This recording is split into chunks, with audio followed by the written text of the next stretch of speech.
همون پول مالش میگن نصفش را به ساختن همون مدرسه صرف کرده است.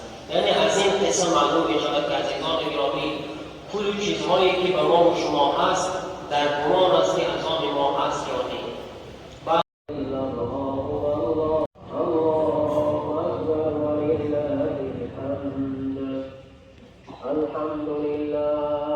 الحمد لله الذي أمر خليله بذبح ولده إسماعيل.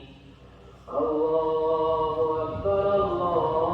أكبر لا إله إلا الله والله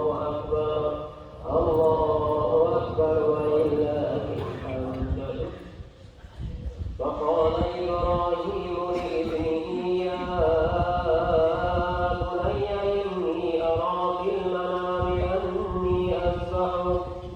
الله أكبر ولله الحمد. فقال إسماعيل لأبت يا أبت افعل ماذا ترى في المنام. الله أكبر لا إله إلا الله.